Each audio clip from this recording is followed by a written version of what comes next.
Padahal secara historis pemakzulan itu bukan hal yang asing dalam masyarakat kita. Soekarno, Soeharto, dan Gus Dur pun kalau boleh kita lihat konteksnya pemakzulan. Dalam dunia politik kita ini kan isu buzzer ini menarik. Fenomena buzzer ini baru muncul sekitar 5 tahunan ini, masa pemerintahan Jokowi. Ya itu kan menjatuhkan martabat dunia akademis sebetulnya.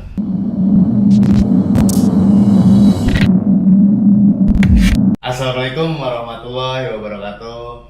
Selamat datang di channel Down to Earth ID. Masih bersama saya Gasan Syakik Albab dan Bapak Fuad yang alhamdulillah selalu menemani saya dengan konsistennya untuk mengkritik Pak ya, untuk memberikan solusi. Jadi sebelumnya kita kan di video ini kita bilang Pak ya, kalau misalkan dosen yang selalu mengkritik itu wajar Pak ya?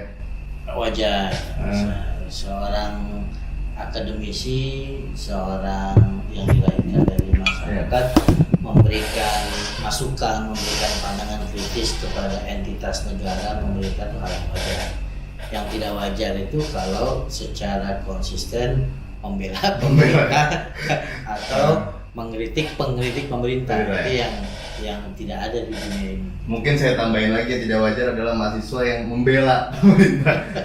Sebenarnya bukan membela sepenuhnya Pak ya. Mungkin ada saatnya kita memuji juga, ada saatnya kita mengkritik. Ini kan sebenarnya salah satu nilai-nilai demokrasi Pak ya, salah satu nilai-nilai Pancasila. Ya, diktumnya begini, pemerintah dimanapun itu kan diamanahkan oleh rakyat untuk bekerja, untuk mengabdi. Ketika dia baik, ya sudah itu memang pekerjaannya. Ketika berbuat salah, memang harus dikritik, harus diberikan masukan, harus diluruskan, kayak gitu. Jadi pemerintah pun mestinya siapapun tidak perlu mengharapkan banyak apresiasi dari masyarakat karena memang tugasnya. Nah, yang justru diharapkan adalah masukan, kritik, evaluasi, pengawasan dari masyarakat supaya jalannya benar. Betul. Nah Pak, ini di beberapa minggu yang lalu, tepatnya pada 29 Mei Pak, hari Jumat, saya bacain dulu beritanya. Mungkin teman-teman mungkin ada yang belum tahu, kemakan berita-berita lain gitu yang tidak penting, saya bacain. Universitas Gadjah Mada atau UGM mendadak menjadi sorotan masyarakat. Hal itu lantaran komunitas mahasiswa konstitusional Law Society atau CLS Fakultas Hukum UGM menggelar sebuah diskusi. Nah, diskusi yang digelar itu bertajuk meluruskan persoalan pemberhentian presiden ditinjau dari sistem ketatanegaraan. Nah, jadi ini saya mau menghadirkan beberapa fakta ya yang emang udah valid. Jadi yang pertama ini akun sosmednya diretas Pak. Selain mendapat teror, Sigit menyebut nomor telepon serta akun media sosial perorangan dan kelompok CLS FHUG yang diretas pada tanggal 29 Mei. Gimana Pak? Jadi canggih sekali ya ini. Ini hacker-hacker loh Pak padahal. Ya, kita lihat kronologinya. Meskipun mungkin tidak terkait langsung, yang saya perhatikan ini kan kasus atau isu pemakzulan itu dimunculkan oleh Ruslan Buton, seorang mantan tentara yang menyerukan langsung secara lugas kepada Presiden Jokowi untuk mengundurkan diri karena melihat pengelolaan yang kurang seksama dalam penanganan COVID-19 ini terutama. Nah, dari situ istilah pemakzulan itu mulai viral, kemudian ditangkap oleh kawan-kawan akademisi di UGM untuk membicarakan bagaimana sebetulnya konteks pemakzulan itu dalam kondisi COVID seperti ini. Sebetulnya yang sempat saya baca, justru pihak kampus ini ingin menunjukkan bahwa pemakzulan ini nggak bisa sembarangan, nggak bisa dengan mudah dilakukan gitu loh. Apalagi dalam kondisi COVID-19 ini. Cuma karena judulnya seksi, gitu ya. Ada yang mungkin kebakaran jenggot, gitu ya. Lalu kemudian terjadilah yang diberitakan di media massa. Ada intimidasi kepada calon pembicara, ada perubahan judul, ada kooptasi lah terhadap rencana kegiatan ini sehingga tidak jadi dilakukan.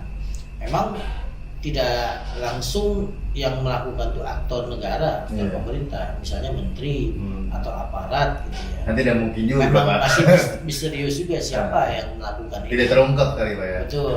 Bahkan justru keluar dari pernyataan salah satu staf kantor presidenan mengatakan bahwa ini yang melakukannya adalah subkekuasaan partikulir, artinya unsur kekuasaan sebuah lembaga swasta gitu.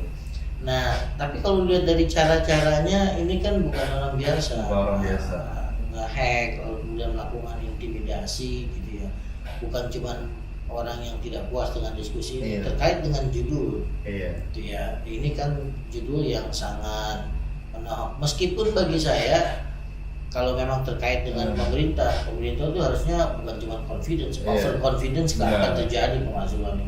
Pemakzulan kan bukan dilakukan oleh masyarakat, oleh publik di lapangan, tapi oleh DPR MPR, dan kita lihat komposisi pengaruh kekuasaan di DPR MPR itu kan luar biasa. Jadi jauh lah dari isu tentang bagaimana itu bisa dimajukan oleh DPR MPR. Cuma karena memang istilah ini membuat risau politik domestik dalam kondisi COVID-19.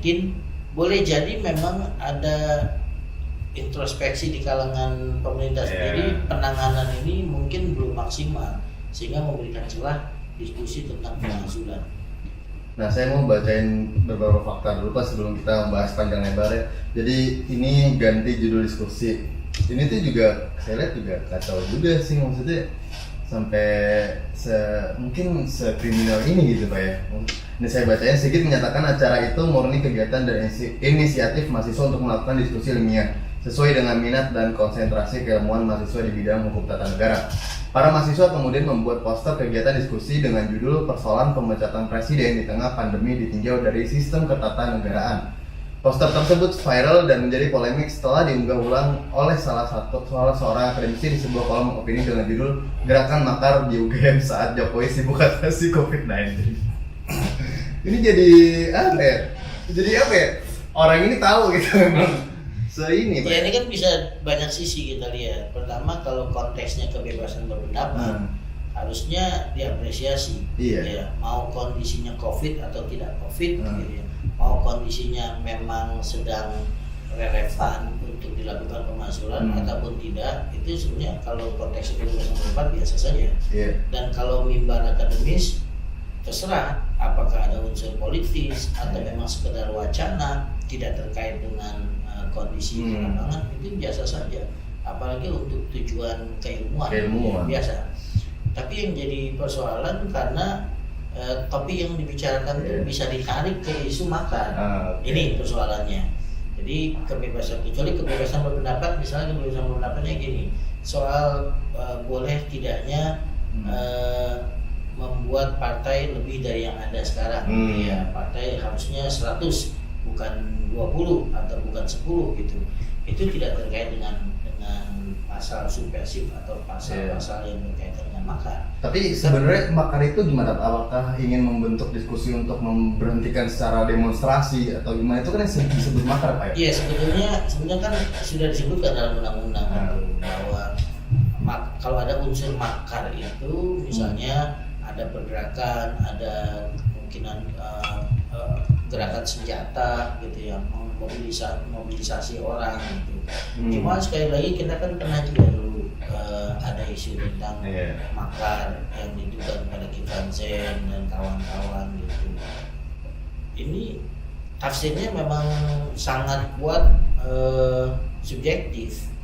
Kalau aparat menafsirkan ini gerakan makar gitu ya, unsur apapun bisa ditambahkan.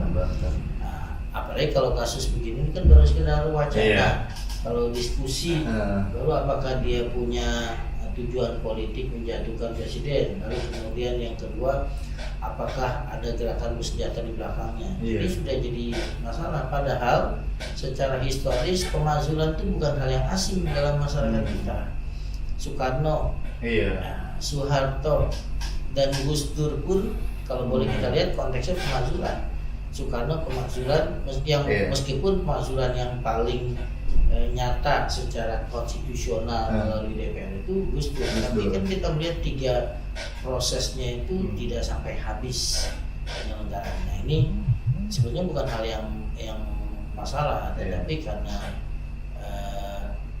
politik kita itu sudah cukup gonjang-ganjing. Atau mungkin ini Pak ya, pemerintah bakal mendukung gerakan 1000 buzzer mungkin. Kayak gitu. Ya, dalam dunia politik kita ini kan isu buzzer ini menarik. Fenomena buzzer ini baru muncul sekitar 5 tahunan ini, masa pemerintahan Jokowi. Sebelumnya tidak dikenal dalam dunia politik Indonesia istilah buzzer. Nah ini kan fenomena baru. Bagaimana kerja buzzer itu bukan hanya menciptakan image baik kepada pemerintahan yang ada, tapi menyerang mereka yang mengkritik pemerintah. Karakter assassination itu luar biasa. Makanya saya katakan tadi, cirinya adalah kalau akademisi ataupun oposisi konsisten mengkritik pemerintah itu hal yang biasa di dunia ini. Yang tidak biasa itu ada akademisi yang konsisten membela pemerintah. Kita bisa sebut nggak? Pokoknya yang kuning-kuning gitu ya, orang-orang udah tahu lah siapa pun. Ya itu kan menjatuhkan martabat dunia akademis sebenarnya. Kita bisa saja kalau dulu orang mengatakan kepada para habib itu ini preman berjubah. Nah ini sebetulnya preman berdasi akademik, berjas akademik gitu. Kemana-mana selalu bicara kebebasan berpendapat. Kalau kemudian kami akademisi, tapi kontennya selalu menyerang orang yang menyerang pemerintah secara konsisten pula. Jadi kurang tepat saya kira kalau memposisikannya. Mendingan Anda sebagai partikelir gitu ya, sebagai YouTuber gitu ya, itu konsisten saja ya, konsisten. gitu. Tapi kalau membawa embel-embel akademis lalu kemudian kemana-mana menyerang para pengkritik pemerintah yang tujuannya justru mengkritik pemerintah bukan untuk menjatuhkan pemerintah, memberikan koreksi dan sangat sah di mata demokrasi bahwa ya proses jalannya pemerintahan itu harus diawasi. Dan makanya itu saya juga heran sih Pak, tapi kita balik ke topiknya nanti takutnya terlalu panjang terus sakit jantung juga kalau bahas dia gitu. Jadi ini saya mau baca pasal 3 adalah teror beragam. Dekan FHUGM Prof. Sigit Trianto menerangkan berbagai bentuk teror dan ancaman mulai diterima nama-nama yang tercantum di dalam poster kegiatan, mulai pembicara, moderator, narasumber hingga ketua CLS sejak Kamis 28 Mei. Ini sampai ada pemesanan ojek online ke kediaman korban, Pak. Ancaman pembunuhan dalam bentuk pesan tertulis hingga telepon. Ini saya udah kayak di film-film dan kayak gangster-gangster gitu, Pak. Ya berarti kan bobot tema diskusinya bukan hal yang biasa. Kita bisa menilai kalau kemudian intimidasinya tinggi. Berarti kan kita lihat temanya itu apa. Berarti temanya ini benar-benar seksi untuk dibicarakan gitu. Kalau bisa jangan muncul bicara ini meskipun tidak ada relevansinya. Apalagi kemudian ada relevansinya. Nah ini. Dan setelah itu ternyata ada kelompok di Muhammadiyah mengadakan kegiatan yang sama berjalan. Yang di Jogja Pak ya? Yang di Jogja. Dan itu relatif mulus karena memang itu bagian dari civil society, bukan bagian dari kampus negeri. Kampus negeri kan ada hierarkinya. Orang dekan, ada rektor juga diperhatikan oleh Menteri Pendidikan yang punya suara banyak untuk pemilihan rektor. Tapi maksudnya ketika emang ini sebuah diskusi sampai teror kayak gini, ini kan tega banget Pak. Banyak banget nih pesanan ojek online, terus diancam pembunuhan, terus ya sampai hingga telepon. Ini melihat sampai kok dunia kayak gini segitu kejam di saat ini Pak? Apakah memang di saat ini aja emang sebelumnya udah ada gitu Pak?